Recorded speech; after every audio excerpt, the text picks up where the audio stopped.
mañana, quiero empezar haciéndoles una pregunta. ¿En quién ha puesto usted su confianza? ¿En quién ha puesto usted su confianza? Quiero contarles una anécdota, algo que me pasó hace mucho tiempo, allá por mis años de juventud, ¿verdad? Estamos hablando, no hace tanto, pero gracias, hermanos, yo también los amo de todo corazón. Resulta que yo venía caminando una mañana bien soleada, así como esta, junto con unos amigos del colegio. Esta era una calle solitaria donde íbamos pasando, donde transcurría poca gente por ahí, cuando de repente nosotros estábamos tan absortos en la conversación que llevábamos, ¿verdad? Veníamos vacilando, yo creo que veníamos del colegio y estábamos concentrados en lo que estábamos haciendo, que nunca nos dimos cuenta que dos muchachos, amigos de lo ajeno, venían detrás de nosotros y nos alcanzaron justamente en esta calle, ¿verdad? Y como en aquel momento era una moda, este hijo de doña Claudia le gustaba andar siempre así como andar cositas ahí, ¿verdad? De lo que había de moda. Y en ese momento lo que estaba de moda eran aquellos anteojos Ray-Ban, ¿verdad? Aquellos de tipo aviador, ¿sí? Y bueno, yo estos los había buscado, yo no sé si los habíamos comprado en Panamá, no me recuerdo. La cosa es que también andaba con mi buen reloj. Igual mis amigos andaban con buenas tenis, con su reloj. No crean que éramos de mucho dinero, es que la pulseábamos, ¿verdad?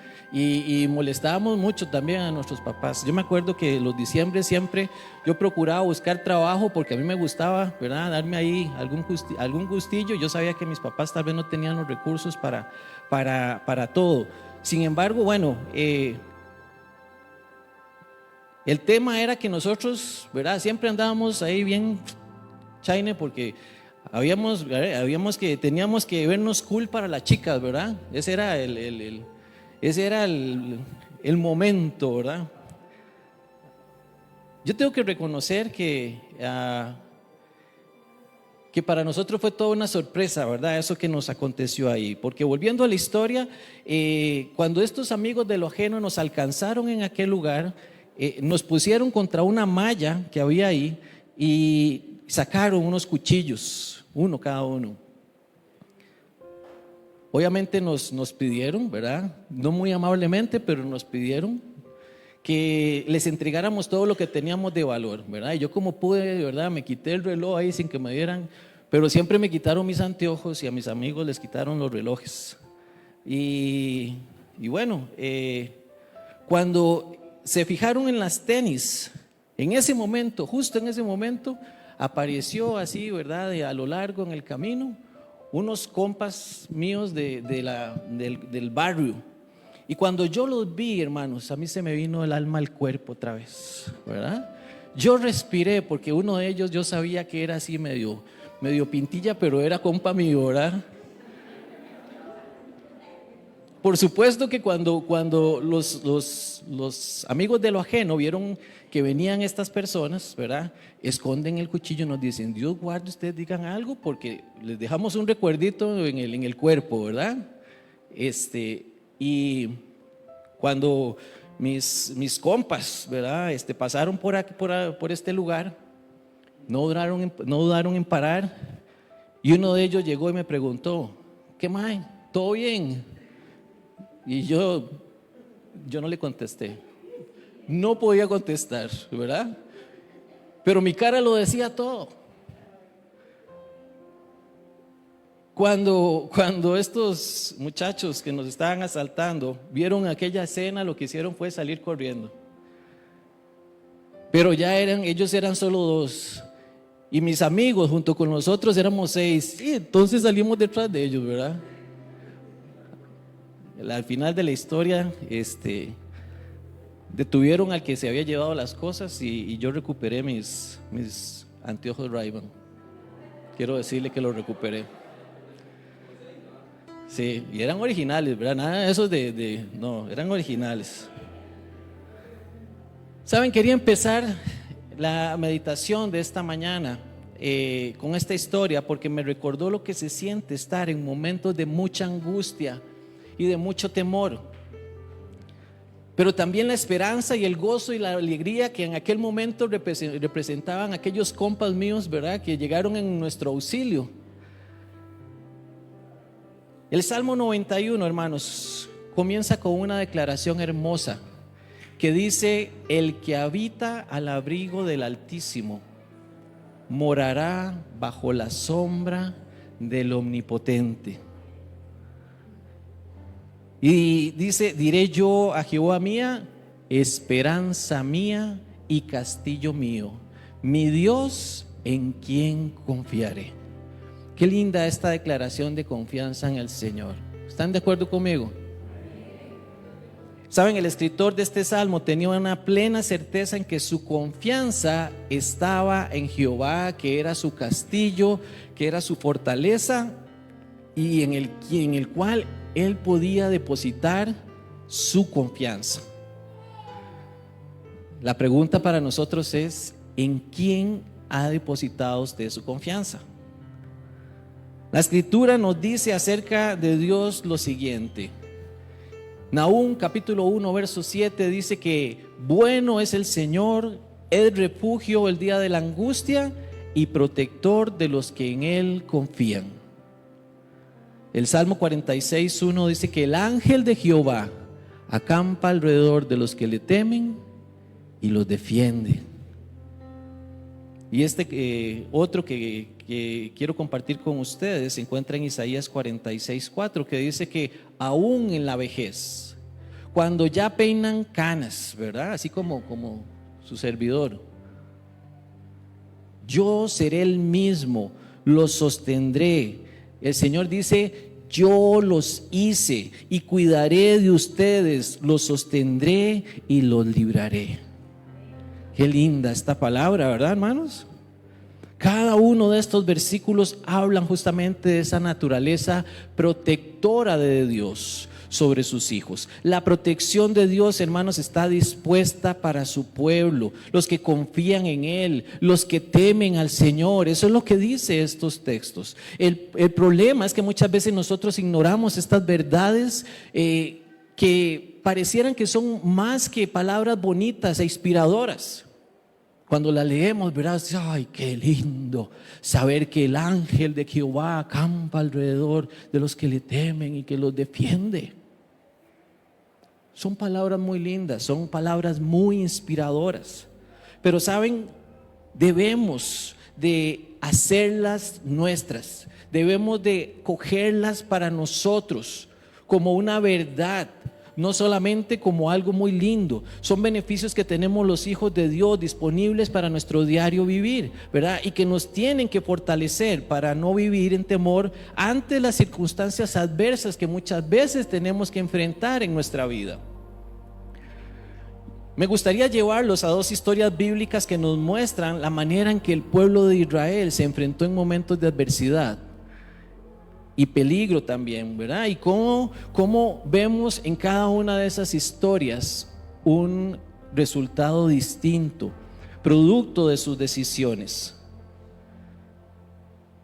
Hermanos, como antecedente, antes de contarles la historia, tengo que recordarles que Dios hizo un pacto con el pueblo de Israel cuando los sacó de la tierra de Egipto, ¿verdad? Donde ellos estuvieron cautivos cerca de 400 años. De acuerdo a lo que vemos en Deuteronomio, si ustedes van ahí, van a encontrar justamente este pacto que hizo el Señor cuando los sacó de ahí, y cómo el Señor les prometió que les iba a dar una tierra que fluía leche y miel, les prometió que los iba a proteger, que los iba a cuidar. Pero también con esa promesa había una demanda del Señor sobre el pueblo de Israel, ¿verdad? Como les digo, él dijo: voy a bendecirles rica y abundantemente, que Él iba a entregar a los enemigos de Israel en sus manos. Pero la advertencia es para que esto fuera una realidad y mantuviera el Señor su palabra en esto, es que ellos debían de guardar todos los mandamientos que Él les ordenó. Y les advirtió, hermanos, acerca de hacer y de adorar ídolos paganos. Les insistió que recordaran siempre que ellos eran un pueblo escogido, que eran un pueblo santo, que Dios los había apartado para Él. Y que debían de temer a Dios, andar en sus caminos, amarle y servirle.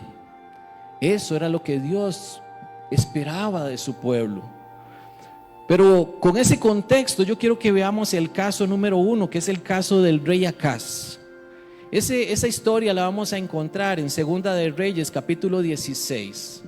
No vamos a leerlo todo, sin embargo vamos a ir recorriendo un poquito esta historia, porque Acaz, hermano, fue uno de los reyes de Judá. Recuerden que el pueblo de Israel los hebreos en su momento, ¿verdad? Tenían un solo rey, David, pero después de Salomón, en el siguiente reinado, el reino se dividió. Estaba el reino del norte y el reino del sur, que era el reino de Judá y el reino de Israel. Entonces, este rey que estamos hablando fue rey de Judá. Y fue rey de Judá por 16 años. Y dice la escritura que no hizo, escúcheme bien, no hizo lo recto delante de los ojos de Dios. Es lo que dice el capítulo 16, verso 2. Dice que hizo las cosas más repugnantes. Incluso dice que hasta sacrificar en el fuego a sus hijos, como lo hacían las naciones paganas alrededor. ¿Qué fue una de las primeras cosas que el Señor le dijo al pueblo de Israel? Que no se hicieran dioses ajenos, que no participaran de la idolatría. Y fue lo primero que este rey hizo, ¿verdad? Él también se metió de lleno en la adoración pagana, quemando incienso y ofreciendo sacrificio a otros dioses. Como les digo, hizo totalmente lo opuesto a lo que Dios le pidió que hiciera. Esto era una afrenta directa contra Dios y contra sus mandamientos.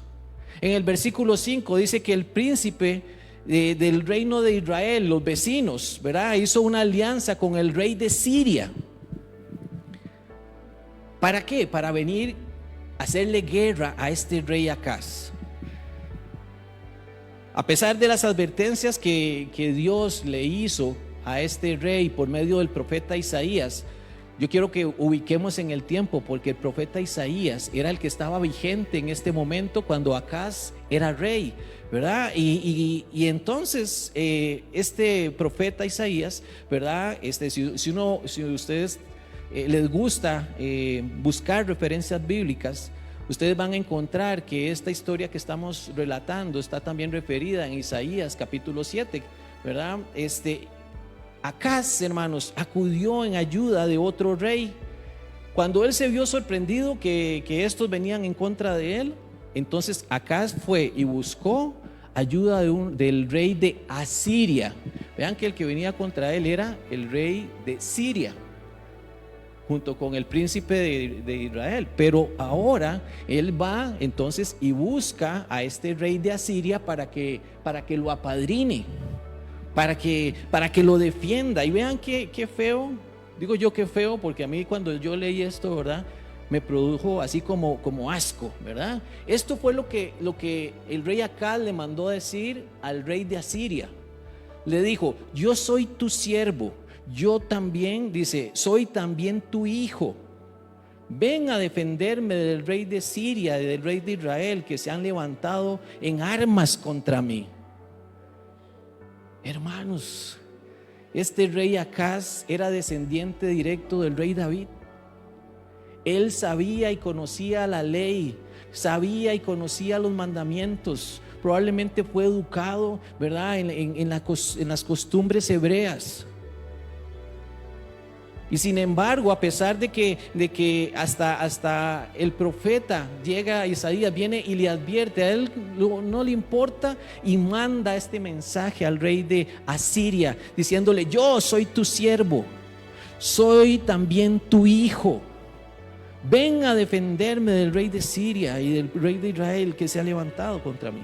Hermanos, y saben, no se quedó con eso, porque a la par de esa solicitud que él le hizo, le mandó un regalito. Fue al templo de Dios, al templo del Señor que le había construido Salomón, y de ahí sacó oro y plata que había en el templo, ¿verdad? Y se lo mandó como regalo al rey de Asiria.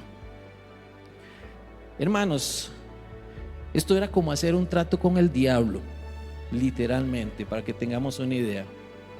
Eso es como que usted se embarque en uno de esos créditos gota a gota, ¿verdad? En el momento ahí le salvan la jugada, pero usted sabe que termina más embarcado, ¿verdad? Y cuidado, ¿verdad? Porque sabemos lo que muchas personas han sufrido con este tipo de préstamos. Entonces el rey Asiria, por supuesto, ni nada tonto, ¿verdad? Va y le ayuda con la amenaza que representaban los enemigos de Acaz, pero ¿a qué costo? El tema es ¿a qué costo, hermanos? El precio alto de la ayuda de Asiria fue que los avasalló. O sea, ellos se convirtieron en vasallos del rey de Asiria, ¿verdad?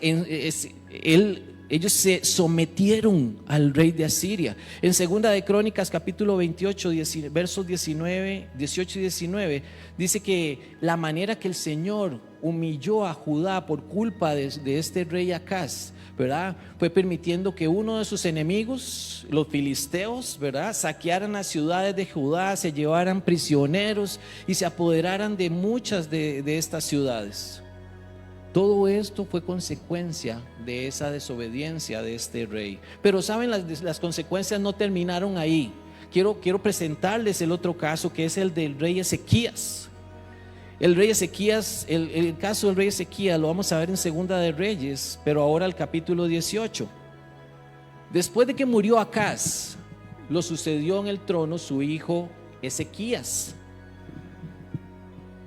Acaz definitivamente no fue un rey malo, fue un rey malísimo, para que tengamos la dimensión de cómo era este rey, ¿verdad? Pero tuvo un buen hijo, por absurdo que parezca. Digo yo por absurdo que parezca, porque ayer justamente estábamos hablando de cómo los padres influenciamos a nuestros hijos con nuestra forma de ser, con lo que hacemos, con lo que decimos. Y Ezequías tuvo que haber visto el mal ejemplo que dio su papá. Sin embargo, como le digo, por absurdo que esto nos parezca, después del ejemplo que pudo haber en él, dice la palabra que este hijo, que Ezequías, hizo lo bueno delante de los ojos de Dios. Es lo que dice el verso 3.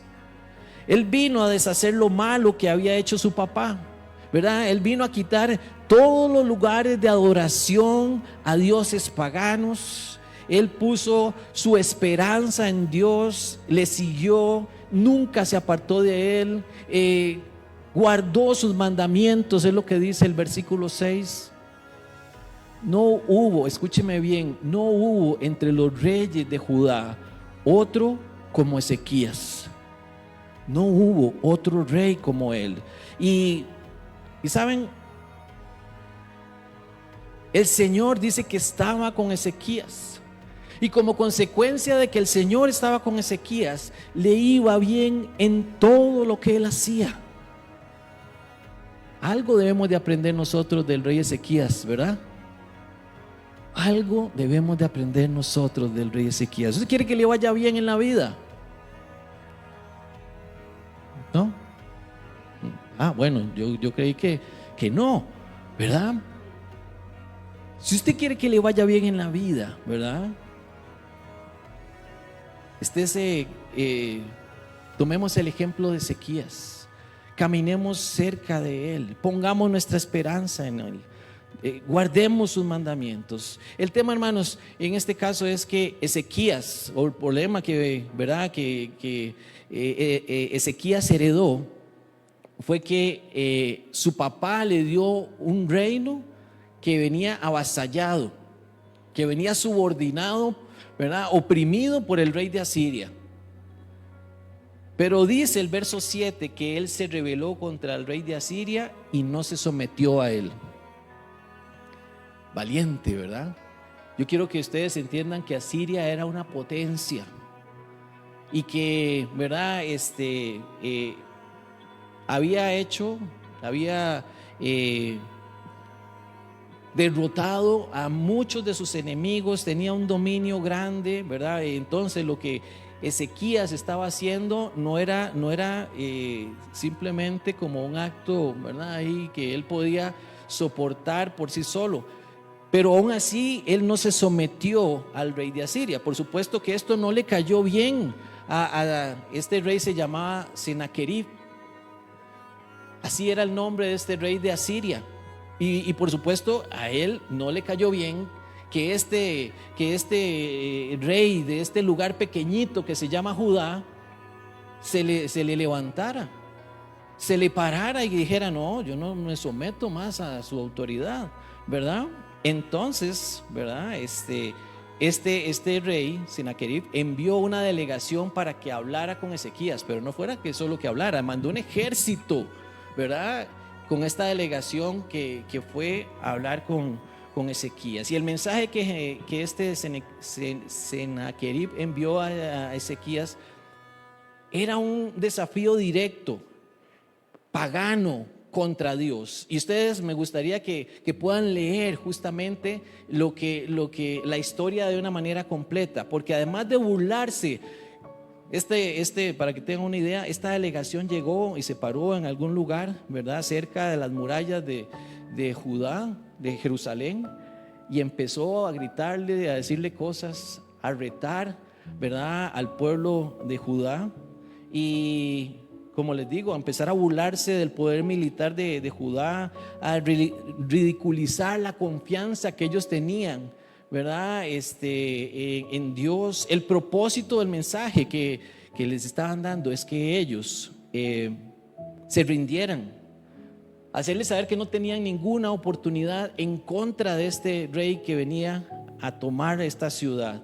Y si querían salir con vida, pues lo único que tenían que hacer era rendirse, nada más. ¿Qué fue lo que hizo el rey Ezequías, hermanos? Yo quiero que ustedes pongan atención ya en el verso 19, porque dice que Ezequías buscó la ayuda de Dios.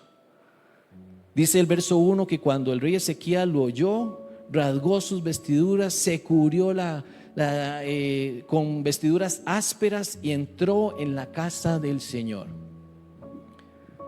Hermanos, Ezequías mostró su confianza en Dios cuando él fue al templo a orar fervientemente, ¿verdad? Fue ahí a buscar la presencia de Dios. Y es que qué mejor lugar tenemos nosotros para buscar la presencia de Dios cuando usted está en medio de una circunstancia difícil, cuando usted está en medio de una circunstancia adversa.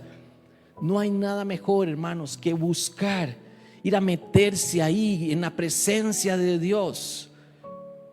Ezequías oró y buscó el refugio en el Señor, y al final de la historia podemos ver cómo la mano protectora de Dios obró en favor de este rey. Y yo quiero leer para ustedes cómo termina la historia. Vea que me salté un montón de versículos con el propósito de hacerles ver cómo este rey obró, tomó una decisión distinta a la que hubiera tomado su papá, a la que tomó su papá anteriormente, y que le causó tanto daño a él mismo, al pueblo de Judá. Vean cómo termina la historia. Yo quiero que vean el verso 32 al 35. Dice: por tanto, así dice el Señor acerca del rey de Asiria. Vea al Señor dando lineamiento de lo que se iba a hacer con este rey de Asiria. Dice: no entrará en esta ciudad, no lanzará ninguna flecha contra ella, ni se enfrentará a ella con escudos, ni levantará contra ella terraplenes. Por el mismo camino que vino, volverá y no entrará en esta ciudad. Palabra del Señor. por mí mismo, dice, y por mi siervo David, yo ampararé esta ciudad y la salvaré. Y sucedió que esa misma noche el ángel del Señor, escúcheme bien, vean qué interesante, el ángel del Señor salió y mató a 185,000 personas en el campamento de los asirios. Por la mañana, cuando ellos se levantaron, se encontraron con que por todas las partes había cadáveres. Entonces el rey Sennacherib de Asiria se fue de regreso a Nínive y nunca más volvió. Hermanos, el capítulo 19 de Segunda de Reyes muestra la importancia de confiar en Dios en tiempos de crisis. Ezequías demostró fe al buscar a Dios en oración y humildad. Y saben, lo respaldó. El Señor lo respaldó con una intervención milagrosa. Esta historia, hermanos, es un poderoso recordatorio de que Dios es soberano y Él es capaz, hermanos, de salvar a aquellos que en Él confían.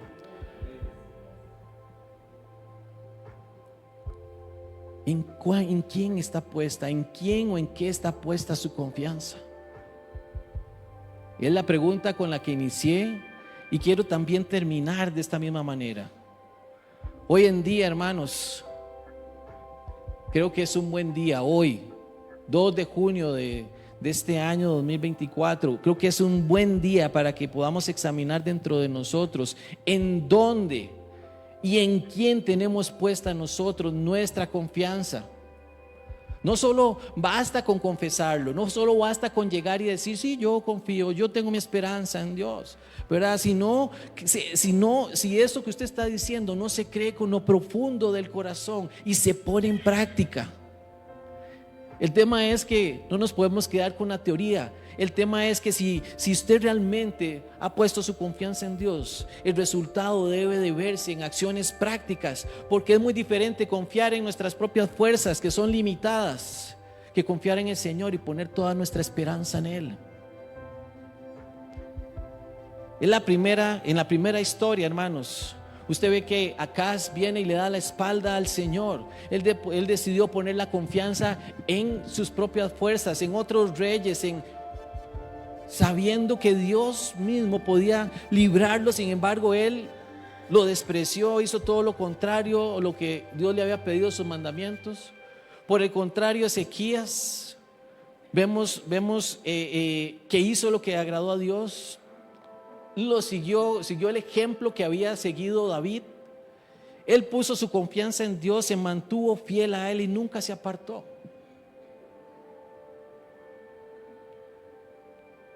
Esto, hermano, le valió que tuviera la cobertura de Dios.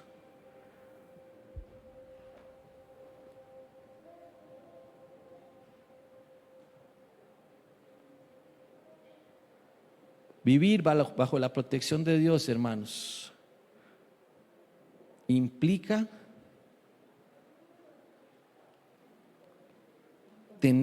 gracias.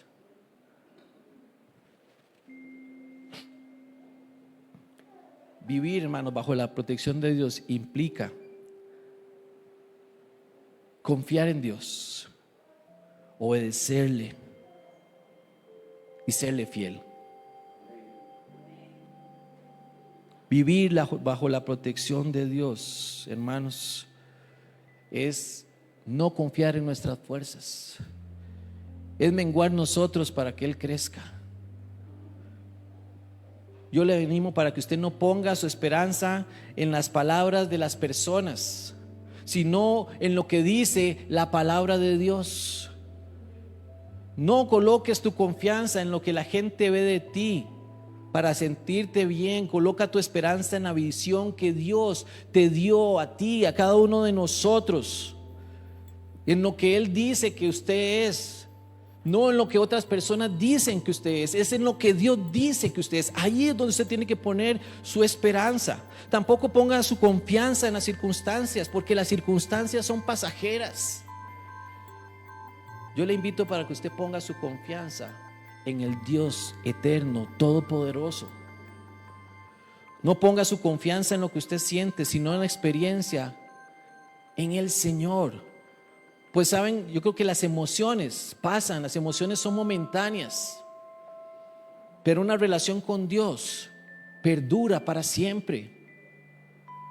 Sobre todas las cosas, hermanos, yo les invito para que ustedes no quiten la mirada del Señor, porque esa va a ser la única garantía que ustedes tienen para seguir adelante en medio de las adversidades que podamos tener en este mundo. Ninguna persona en este mundo, hermanos, será capaz de llenarnos de esperanza y tranquilidad, ninguna. Solo Dios y su palabra, hermanos, son fieles y permanecen para siempre. Yo les invito para que guarden eso en su mente, pero también lo guarden en su corazón, recordándolo cuando vengan esos momentos difíciles, turbulentos en la vida. El Salmo 91, hermanos, es un testimonio poderoso de la protección y ese cuidado divino para aquellos que confían en Dios. La pregunta es: ¿en quién está puesta tu confianza? Y yo creo que debemos encontrar nuestra respuesta en este mismo salmo, ¿verdad? En Dios el Altísimo, que es nuestra esperanza, que es nuestro castillo, que es nuestro refugio. Dios promete estar con nosotros, hermanos, y protegernos y darnos salvación. Este salmo nos anima a mantener nuestra fe y confianza en Dios, sabiendo que Él es nuestro protector en todo momento. Quiero terminar de esta manera. No sé si hay alguna sombrilla por ahí. ¿Alguien anda con una sombrilla?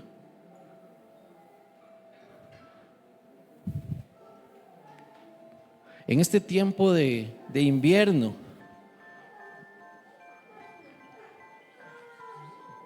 gracias.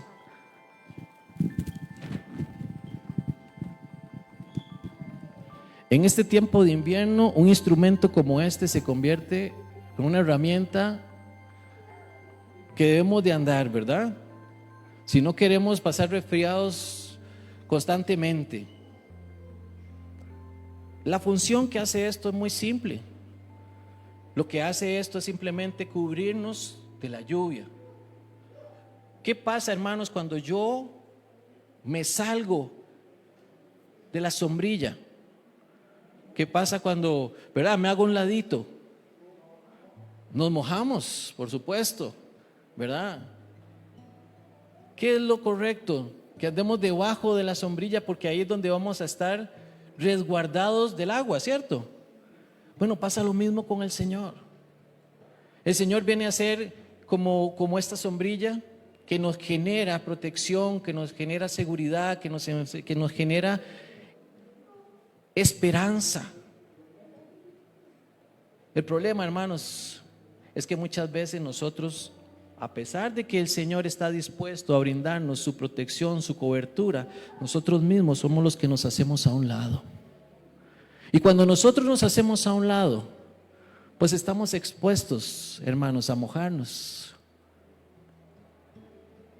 Vean ustedes que un ejemplo tan sencillo es tal vez la mejor forma de poder identificar lo que nos dice este Salmo 91.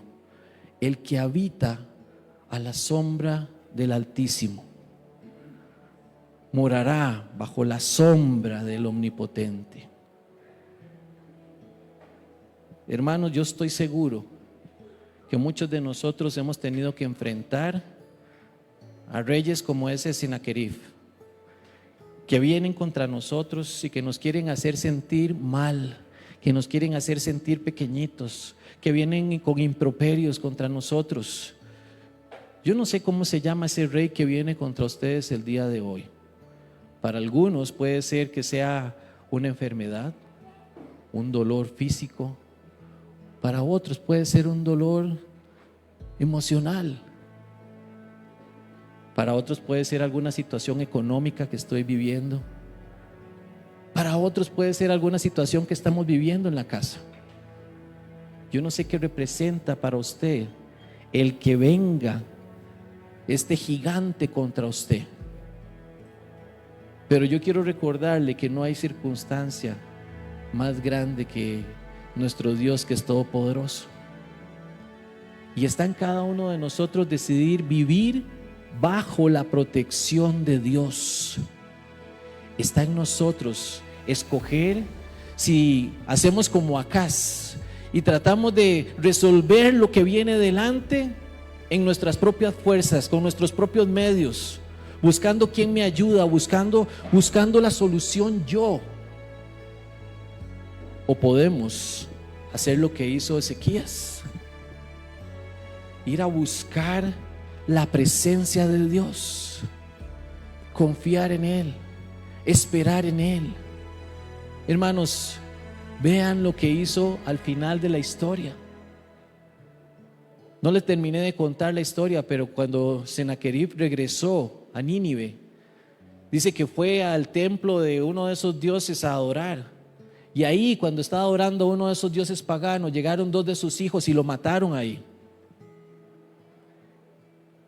Créame que aquí ve uno que con Dios no se juega. Y cuando el enemigo quiere meterse con un hijo de Dios, usted tiene que tener la certeza de que el ángel de Jehová acampa alrededor de los que le temen y los defiende. Esa es la certeza que tenemos que tener los hijos de Dios. Así que no le tenga miedo a ese gigante, a ese Goliat que quiera levantarse frente a usted. Recuerde quién pelea las batallas por usted. Recuerde que el Señor, Jehová, Dios de los ejércitos, está de nuestro lado. Y si Él está con nosotros, ¿quién contra nosotros? Yo quisiera que podamos terminar orando. Estamos hablando de vivir bajo la protección de Dios. Hermanos, hagamos las de Ezequías esta mañana. Terminemos orando, pidiéndole a Dios que traiga una cobertura, que traiga una protección sobre mi casa, sobre mis hijos, sobre mi trabajo.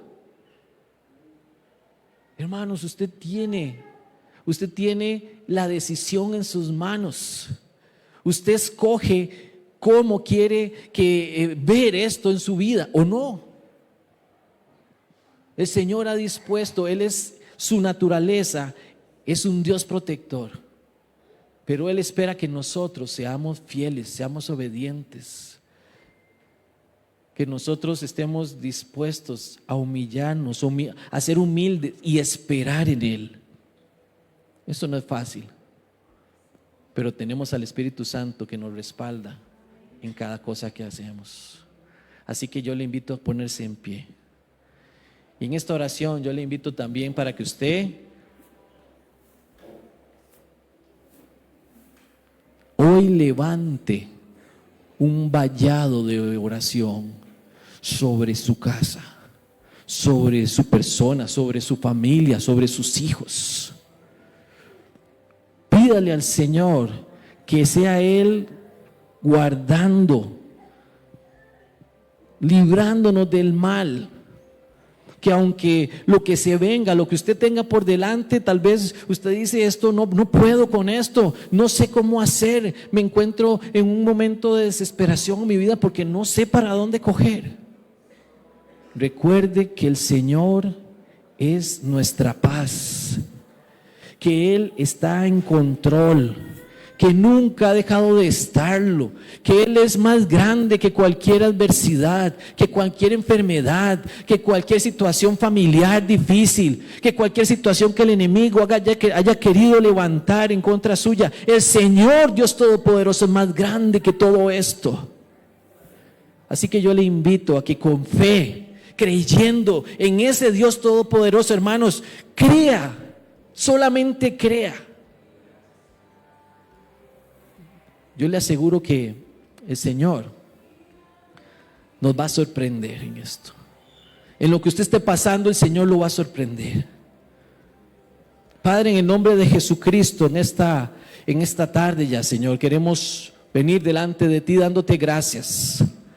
Gracias, oh Dios, por tu palabra que es viva, que es eficaz. Señor, tu palabra que es para nosotros un bálsamo en esta mañana, porque que tú nos recuerdas que tú, Señor, nunca nos has dejado, nunca nos has desamparado. Señor, nos has prometido estar con nosotros, defendernos, cuidarnos, acompañarnos en nuestro diario caminar. Señor, si hemos confiado, Señor, si hemos puesto nuestra confianza, Señor, en cosas que no son, Señor, que no eres tú, en nuestras fuerzas, en nuestras capacidades, Señor, en otras personas, en nuestros recursos, hoy te quiero pedir, Señor, perdón. Queremos pedirte perdón, Señor, si hemos hecho esto, si te hemos dado la espalda, si hemos puesto, Señor, nuestra mirada en otras cosas. Hoy queremos pedirte que nos perdones una vez más. Señor, tu gracia y tu misericordia está disponible para nosotros en este día. Y es por eso, Señor, que acudimos al trono de la gracia, Señor, en este día, en este momento, orando, clamando a ti, Señor, humildes, creyendo, Señor, que tú eres el único que tiene la capacidad de transformar esa circunstancia que se quiera levantar en contra nuestra, oh Dios. Gracias porque, Señor, no es con caballos, no es con jinetes, Señor, no es con armas humanas. Señor, tu poder es más grande que todo esto. Y tú, Señor, vas a obrar de la manera, Señor, que consideres oportuna y pertinente. Pero sabemos que ya tú nos diste la victoria por medio de Jesucristo. Y es por eso que en esta mañana, Señor, damos a ti la honra y la gloria, Señor, y ponemos en tus manos, Señor, nuestras vidas. Ponemos en tus manos la vida de nuestras familias, nuestros hijos, nuestros cónyuges. Señor, las ponemos delante de ti y pedimos, oh Dios, que tú, Señor, envíes un vallado de ángeles de fuego, Señor, que guarden y protejan, Señor, nuestra vida, que protejan, Señor, nuestra casa, nuestra familia, que protejan nuestra iglesia, Señor, en el nombre de Cristo, Señor. Padre, que nada, Señor, que se quiera levantar en este tiempo. Sabemos, oh Dios, que nuestra lucha no es contra sangre ni carne, es contra huestes, potestades, principados, oh Dios, gobernadores de las tinieblas de este siglo. Señor, es contra ellos nuestra lucha. Y es por eso, Señor, que acudimos a ti, para que tú, Señor, conforme a tu poder y gloria, Señor, tú, Señor, levantes bandera por tus hijos. Ayúdanos a caminar bajo esa protección, bajo esa cobertura. Señor, si nos hemos salido, Señor, te pedimos que nos ayudes, que nos alinees y que endereces nuestros pasos para volver, Señor, por el sendero que has trazado para nosotros. Te pedimos, mi Dios, que nos ayudes en medio de cualquier circunstancia, Señor, para tener la sapiencia, para tener, Señor, la sabiduría, para tener, Señor, la inteligencia, el valor, Señor, de esperar en ti. Señor, sabemos que no es fácil, que no es sencillo, que muchas veces, oh Dios, nos gana, Señor, la ansiedad, pero en el nombre de Jesucristo, gracias te damos porque hoy, Señor, nos recuerdas que tú nos has dado un espíritu de poder, de amor y de dominio propio. Y es en ese poder, Señor, que nosotros nos afianzamos, oh Dios, para seguir adelante en esta carrera, no en nuestras fuerzas, sino en las tuyas, oh Dios. Agradecemos por este tiempo, Señor. Te pedimos, mi Dios, que bendigas a cada casa, cada hogar, cada hermano y hermana, cada joven que hoy está aquí, Señor. Te pedimos, Espíritu Santo, que seas tú, Señor, hablando en nuestros corazones. Que seas tú, mi Dios, trayendo ese convencimiento, Señor, de hijo de Dios, de nuestra identidad, Señor, como hijo de Dios. Ayúdanos, oh Dios, en nuestro diario caminar. Líbranos de todo mal, Señor. Oramos como Jesús oró en Getsemaní, cuando oró por sus discípulos, Señor, pidiendo que no los quitara de este mundo, pero que los apartara del mal. Señor, apártanos, cúbrenos, Señor, bajo tus alas, porque sabemos que ahí vamos a estar seguros. Señor, escondidos en la palma de tu mano, ahí es donde queremos estar. Ayúdanos, oh Dios, a ser obedientes a ti, Señor. Tu palabra es clara. es clarísima, Señor, cuando nos dice, Señor, nos dices que tú quieres bendecir nuestra casa, nuestra familia, nuestra tierra. Señor, tú quieres traer bendición hasta que sobreabunde, Señor, sobre nuestra vida, pero esperas que nosotros seamos fieles, fieles a tu palabra, fieles a tus mandatos, fieles, oh Dios, a ese llamado que tú nos has hecho. Queremos ser, Señor, consecuentes con esto. Señor, estamos cansados, oh Dios, de no ver, pero Señor, te pedimos que nos enseñes, que nos muestres cuáles son aquellas cosas que hoy nosotros tenemos que empezar a hacer distintas para ver resultados diferentes. Te lo pedimos, Dios Todopoderoso. Te pedimos que nos acompañes a nuestras casas, que nos lleves con bien, que seas tú, Señor, guardando nuestra salida de este lugar y nuestra entrada a nuestras casas. Que seas tú acompañándonos siempre. Hoy, Señor, decidimos poner nuestra confianza en ti. Gracias, Padre. Oramos en el precioso nombre de tu Hijo Jesucristo. Amén y amén.